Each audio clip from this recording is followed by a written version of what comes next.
Everyone, तो कैसे हैं आप सभी। आई नो आप सभी अच्छे होंगे और अच्छे रहना भी चाहिए।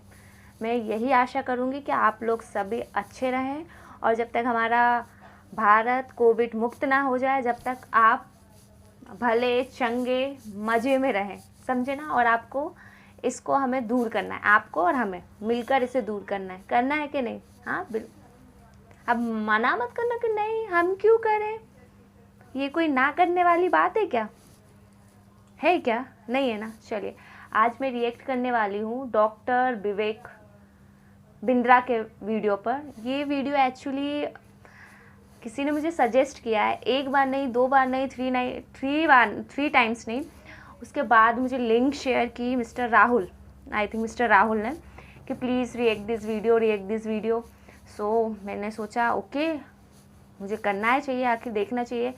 और वीडियो भी इतनी इंटरेस्टिंग होगी क्योंकि मैं इस डॉक्टर विवेक की ऑलरेडी पहले बहुत वीडियो देखती थी in the sense school time में, कॉलेज टाइम में बहुत देखती थी, क्योंकि बहुत ही अच्छे मोटिवेशनल स्पीकर हैं वो, बहुत इंटरेस्टिंग तरीके से हमें समझाते हैं, पढ़ाते हैं।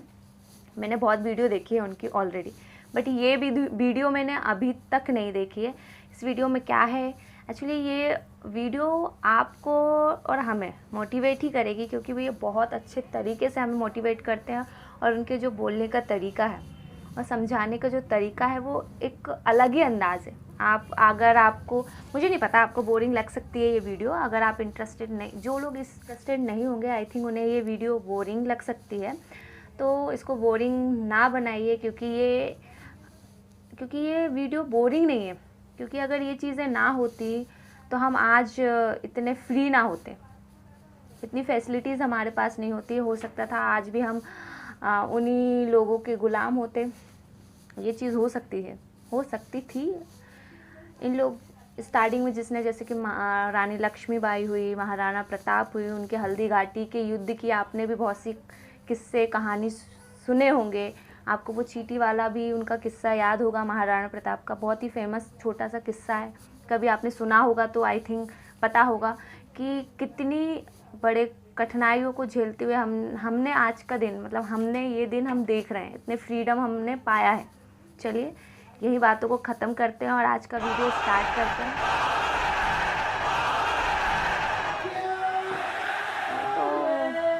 I can, I will. हे, आपका स्वागत है। मैं विवेक बिंद्रा, मोटिवेशनल स्पीकर। आज एक ऐसे इंसान की बात करूंगा, हो सकता है आपकी आत्मा कांप जाए। एक बात कहूं, वीडियो पूरा देखिएगा अगर हिम्मत है आप में तो, और कोशिश करिएगा कि अंत में रोए भी ना। इनका नाम है छत्रपति संभाजी महाराज। आपने छत्रपति शिवाजी महाराज का वीडियो देखा था। ये उनके ज्येष्ठ पुत्र, 1657 में इनका जन्म हुआ। बचपन से आखिरी तक केवल संघर्ष। 2 साल की उम्र में ही इनकी माता का देहांत हो गया। मां जीजाबाई, जो छत्रपति शिवाजी महाराज की मां थी, यानी कि इनकी दादी, उन्होंने इनको पालन पोषण किया। सोचता हूं कहां से शुरू करूं और कहां लेके जाऊं। अद्भुत बालक जिसके बारे में पूरी दुनिया को पता लगना जरूरी है। 13 साल की उम्र तक 13 भाषाएं सीख चुके थे।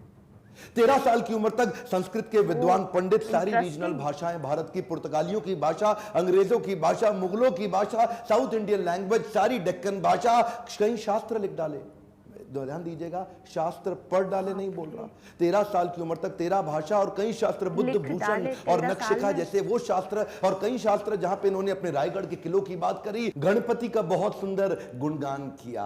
हॉर्स राइडिंग, आर्मरी, तीरंदाजी और बॉडी बिल्डिंग, इन सब में तो इतने पावरफुल थे। एक्चुअली ना, अगर आप ध्यान से देखो तो ये एक रेयर कॉम्बिनेशन है, शस्त्र और शास्त्र दोनों के।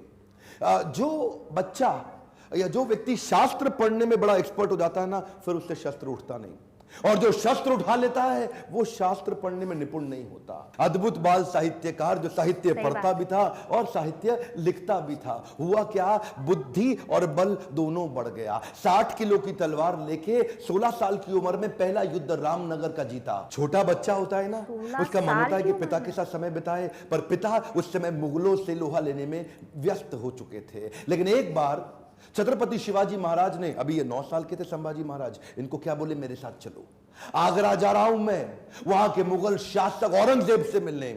और घोड़े में बिठा के 1250 औरंगजेब। किलोमीटर, ध्यान दीजिएगा, घोड़े में 1250 किलोमीटर 9 साल का 1200 बच्चा पिता के साथ पीछे बैठ घोड़े करके पर। पहुंच गया आगरा। आगरा में क्या हुआ ये देख के हैरान हो गया, छोटा सा बच्चा, वहां मुगल सल्तनत के राजा उस समय जापना क्या किया, इनकी पहले तो बेइज्जती करी, उसके बाद इनको कारागृह में बंदी बना लिया। ये बच्चा घबराता नहीं था, ये करेज इतना था कि वहीं बैठ के सोचने लगा कैसे निकलूं, कैसे पिता को निकालूं, कैसे निकलूं। पहले तो पिता को बाहर निकाला, कुछ दिनों के बाद खुद भी वहां से गायब हो गया, रायगढ़ पहुंच गया। 10 साल की उम्र में इसको महाराज ऑफ आमेर के पास भेज दिया गया कि कैसे पॉलिटिकल अलायंसेस को और समझ सकें। यही 2 इंसिडेंट इसके लिए बहुत हो गए थे कि कैसे ये समझे, और उसके बाद तैयारी करने लगा। हर सफल शासक के पास कोई ना कोई बुद्धिमान सलाहकार जरूर रहता है।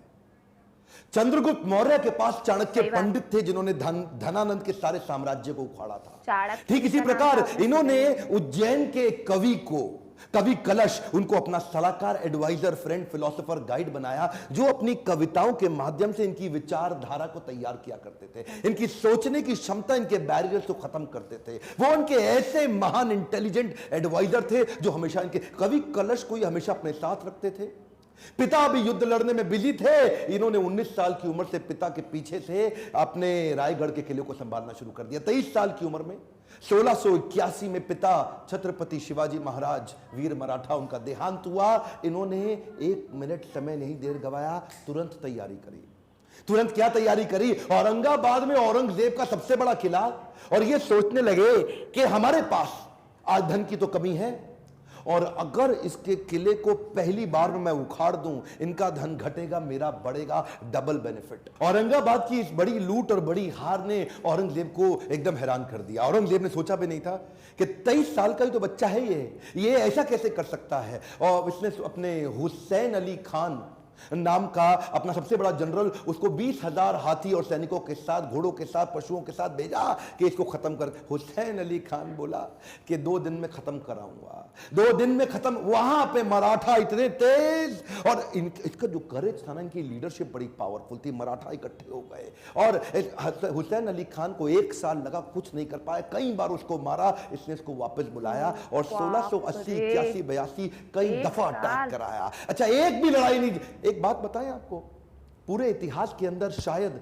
छत्रपति संभाजी महाराज ही अकेला ऐसा योद्धा रहा होगा हमारे देश से जिसने 9 साल के अंदर 120 लड़ाइयां लड़ी, लेकिन एक भी नहीं हारा। औरंगजेब सोचा, पूरा नॉर्थ तो मैं जीत ही चुका हूं, अब तो केवल डेक्कन बाकी रह गया है। डेक्कन समझते ना, जो उस समय का जो दक्षिण था, अहमदनगर से नीचे लेके जो आज का केरला, कर्नाटका, तमिलनाडु, आंध्रा, हैदराबाद, जितना भी आज पूरा देखते हैं महाराष्ट्र मिला के, वो सोचा कि बस ये डेक्कन जीतना बाकी रह गया है।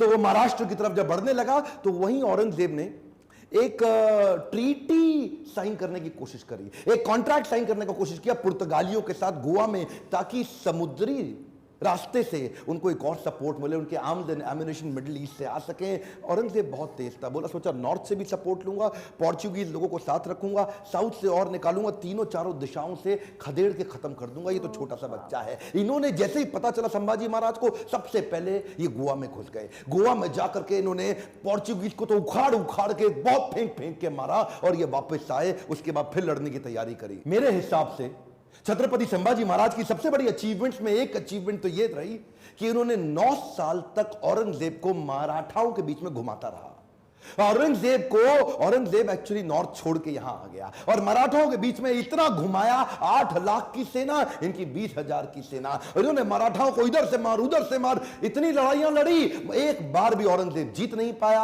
अच्छा हुआ ये, क्योंकि इनको यहां बिजी रखा ना, जरा ध्यान दीजिएगा, तो उधर नॉर्थ में, डेक्कन में बिजी रख करके, उधर नॉर्थ में पंजाब के अंदर, बुंदेलखंड के अंदर, राजस्थान के अंदर स्वदेशी सल्तनतें वापस तैयार होने लगी। उधर 9 साल का गैप मिल गया ना, तो 9 साल के अंदर स्वदेशी ताकतें फिर खड़े होने लगी। हमारे देश के हिंदू राजा वापस आए मुगलों से लड़ने के लिए। ये इसको गोल गोल घुमाते रहे, इतना गोल गोल घुमाया कि पूरे भारत को जीतने का गोल हाथ से छूट गया, गोल गोल घूमा, गोल नहीं पूरा हुआ। औरंगजेब वो कहां रुकने वाला था, उसने नई तरकीबें लगानी शुरू कर दी। नीचे से सिद्दीस को साथ में लिया, मैसूर के राजा को अपने साथ में लाया, पुर्तगालियों को फिर ताकतवर बनाया, चारों तरफ से घेरने की कोशिश करी मराठाओं को। लेकिन ये उम्र से तो छोटे थे, लेकिन उम्र इनके लिए कोई बड़ी बात थी नहीं। ऐसे courageous, confident, powerful in decision making, leadership बड़ी अद्भुत, उम्र से काफी आगे चल रहे थे, इनोवेशंस बिल्ड करने शुरू कर दिए। क्योंकि धन पैसा कम था तो उन्होंने क्या किया, अपने इलाके के सारे मोचियों को और दर्जियों को इकट्ठा किया। उनको बोला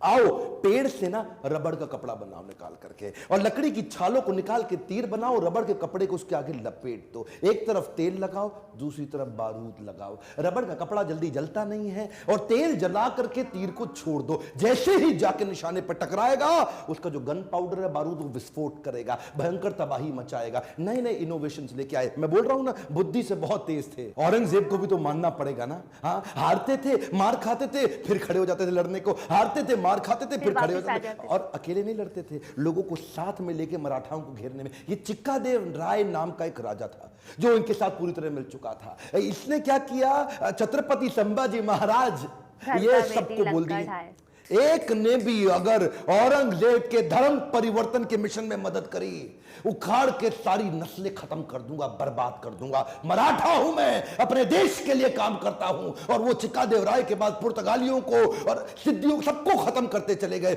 सबसे एक बात ना औरंगजेब के समझ में आ गई कि ये जो लड़का है ना, इसको मार नहीं सकते, इसको हरा नहीं सकते। संभाजी राजे भोसले 9 साल तक इनको पीटते रहे, मारते रहे। समझ में आ गया औरंगजेब इसको नहीं हरा सकते, सामने से तो नहीं लड़ सकते, कुछ और क्यों ना करे। और वहीं इनके जो साले साहब थे ना, जो इनकी पत्नी के भाई, संभाजी राजे भोसले की पत्नी के भाई, वो उनको इन्होंने वेतनदारी देने से मना किया, इसकी खबर लग गई। तो वही 1689 का समय गनोजी शिर्के ने इनको ये एक ना किसी गुप्त मीटिंग के लिए अपने पार्टनर जो उनके कवि कलश उनके साथ कहीं गए थे संगमेश्वर में।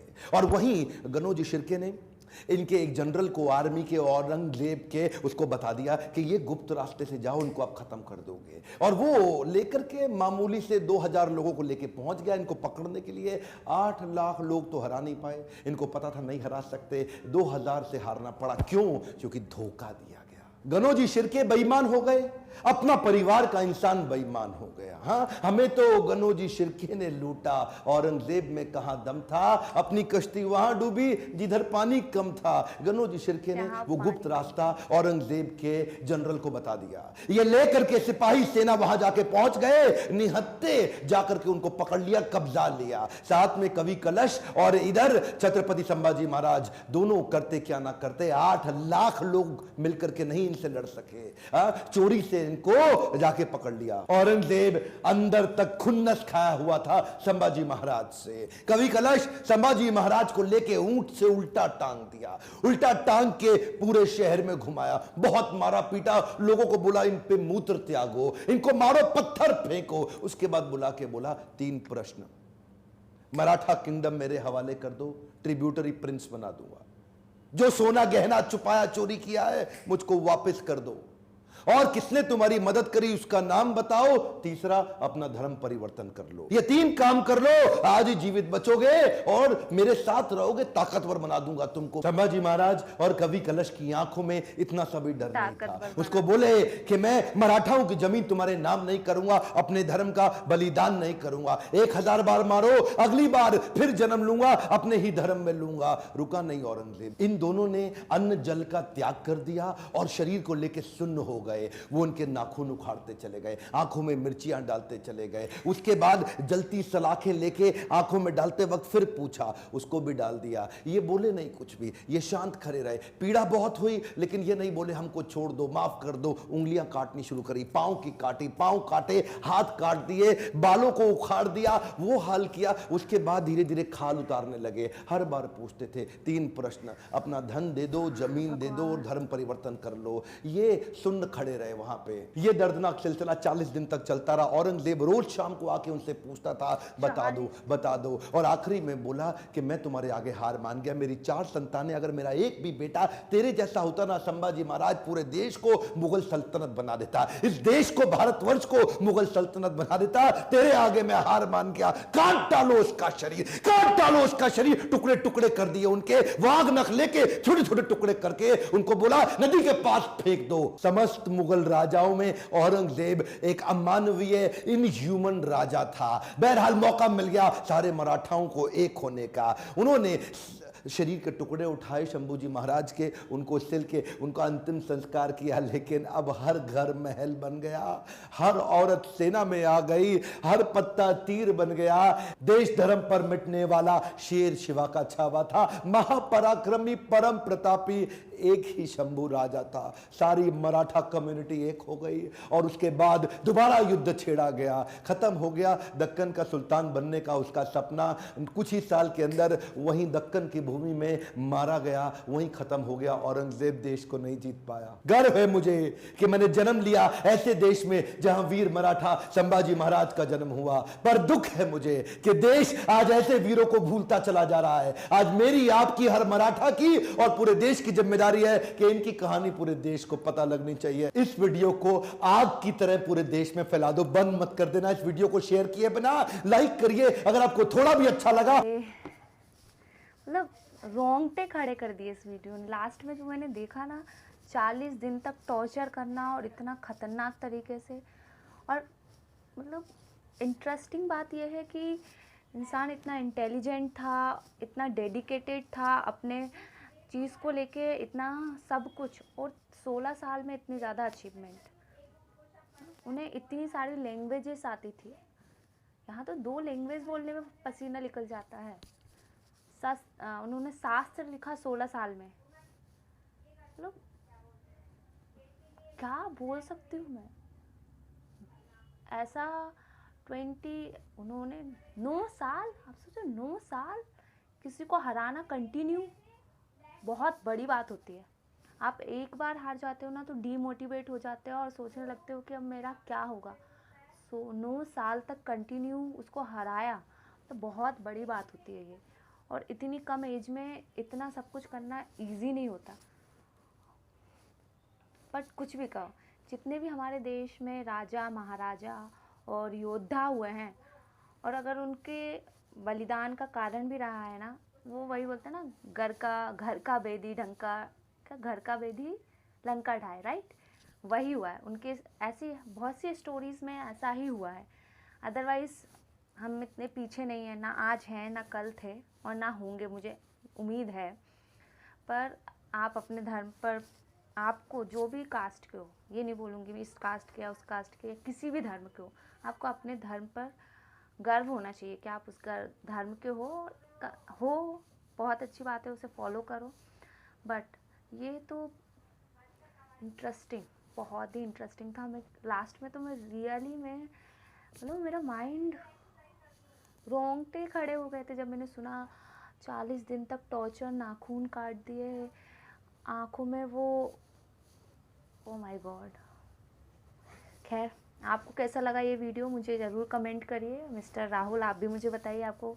खैर, आपने ये वीडियो देखा होगा, मैंने भी आज देखा, बहुत ही इंटरेस्टिंग था, बहुत ही इसमें बहुत ही अच्छा नॉलेज दिया गया। और आज की जनरेशन आई थिंक गलत चीज़ों में ज़्यादा है, इन चीज़ों में कम है। और इतना अचीवमेंट अगर हम कर लेना अपनी लाइफ में, 9 साल बहुत बड़ी बात होती है। एक ही चीज़ में डटे रहना कि नहीं ये मेरी जगह है और मैं इसे कभी जाने नहीं दूंगा। और लास्ट में यूनिटी, अगर ये यूनिटी पहले हो जाती तो आई थिंक ऐसा नहीं होता। खैर, ये बात की बात है। मिलते हैं हम नेक्स्ट रिएक्शन वीडियो में, तब तक के लिए बाय बाय।